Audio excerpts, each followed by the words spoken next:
Subscribe ಆಗಿ ನನ್ನ ಚಾನಲ್ಗೆ. ಪಕ್ಕದಲ್ಲಿರೋ ಬೆಲ್ ಬಟನ್ ಇದೆಯಲ್ಲ, ಇದನ್ನು ಕೂಡ ಪ್ರೆಸ್ ಮಾಡಿ. ಹಾಯ್ ಹಲೋ ನಮಸ್ತೆ, ಎಲ್ಲರಿಗೂ ಸ್ವಾಗತ ಮತ್ತೊಮ್ಮೆ ನಮ್ಮ ಚಾನಲ್ಗೆ. ನೀವು ನೋಡ್ತಿರೋ ಹಾಗೆ ನಾನಿಲ್ಲಿ ಹಾಲನ್ನು ಉಪಯೋಗಿಸ್ಕೊಂಡು ಒಂದು ಸ್ವೀಟ್ ರೆಸಿಪಿ ಮಾಡೋದು ಹೇಗಂತ ತೋರಿಸಿದ್ದೀನಿ. ತುಂಬಾ ಈಸಿ ಹಾಗೆ ಟೇಸ್ಟಿಯಾಗಿರುತ್ತೆ, ಮಕ್ಕಳಿಗೆ ತುಂಬಾ ಇಷ್ಟ ಆಗುತ್ತೆ. ಬನ್ನಿ ಹಾಗಿದ್ರೆ ಯಾವ ರೀತಿ ಮಾಡೋದು ಅಂತ ನೋಡೋಣ. ನಾನಿಲ್ಲಿ ಒಂದು ಬೌಲ್ಗೆ 2 ಮೊಟ್ಟೆನ ಈ ಥರ ಕಟ್ ಮಾಡಿಕೊಂಡು ಹಾಕ್ಕೊಳ್ತಿದ್ದೀನಿ.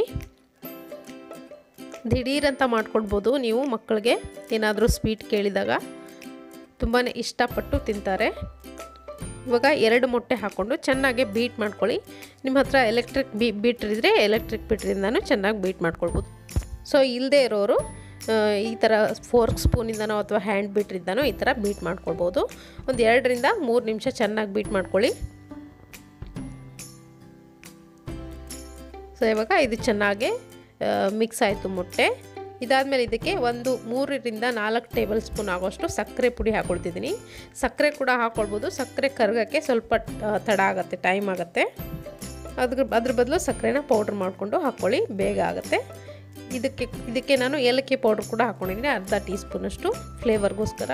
ಇದನ್ನು ಕೂಡ ಚೆನ್ನಾಗಿ ಹೊಂದೋ ಥರ ಒಂದು 2 ನಿಮಿಷ ಬೀಟ್ ಮಾಡ್ಕೊಳ್ಳಿ.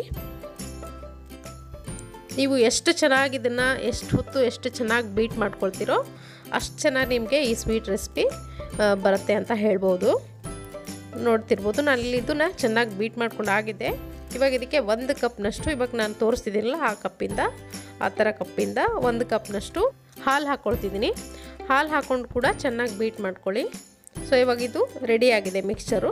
ಇವಾಗ ನಾನಿಲ್ಲಿ ಒಂದು ಕೇಕ್ ಟಿನ್ ತೊಗೊಂಡಿದ್ದೀನಿ, ಅಥವಾ ನೀವು ಟಿಫಿನ್ ಬಾಕ್ಸ್ ಕೂಡ ಯೂಸ್ ಮಾಡ್ಬೋದು, ಅಥವಾ ಬೌಲ್ ಕೂಡ ಯೂಸ್ ಮಾಡ್ಬೋದು. ನಿಮ್ಮ ಹತ್ರ ಏನು ಅವೈಲೇಬಲ್ ಇದೆಯೋ ಅದನ್ನು ಕೂಡ ಯೂಸ್ ಮಾಡ್ಬೋದು. ಈ ಥರ ಎಣ್ಣೆನ ಚೆನ್ನಾಗಿ ಗ್ರೀಸ್ ಮಾಡ್ಕೊಂಡ್ಬಿಟ್ಟು ಇದನ್ನು ಹಾಕ್ಕೊಳ್ಳಿ. ಮಿಕ್ಸ್ಚರ್ನ ಹಾಕ್ಕೊಂಡು ನಾನಿಲ್ಲಿ ಮೊದಲೇ ಪಾತ್ರೆಯಲ್ಲಿ ನೀರು ಕಾಯಕ್ಕಿಟ್ಟಿದ್ದೆ, ಅದ್ರ ಮೇಲೆ ಒಂದು ರಿಂಗ್ ಕಟ್ರ್ ಇಟ್ಕೊಂಡಿದ್ದೀನಿ.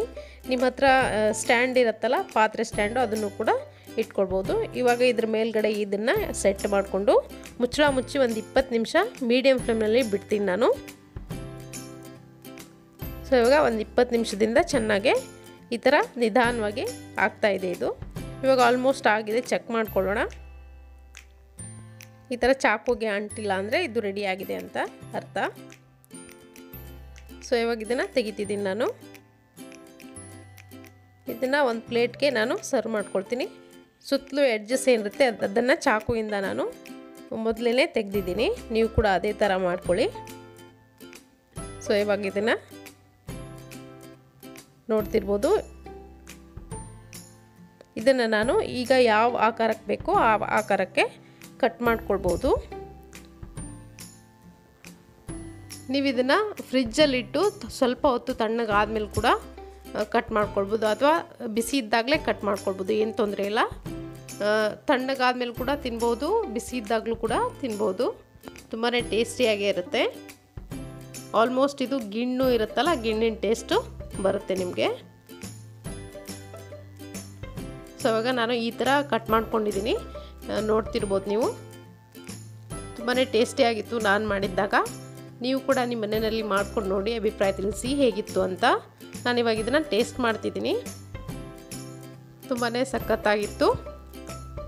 ಸೊ ಮಕ್ಕಳಿಗೆ ಇವತ್ತೇ ಮಾಡಿಕೊಡಿ, ನಿಮ್ಮ ಮನೆಯಲ್ಲಿ ಈ ಎಲ್ಲ ಇಂಗ್ರೀಡಿಯೆಂಟ್ಸು ಅವೈಲೇಬಲ್ ಇರುತ್ತೆ, ತುಂಬ ಇಷ್ಟಪಟ್ಟು ತಿಂತಾರೆ.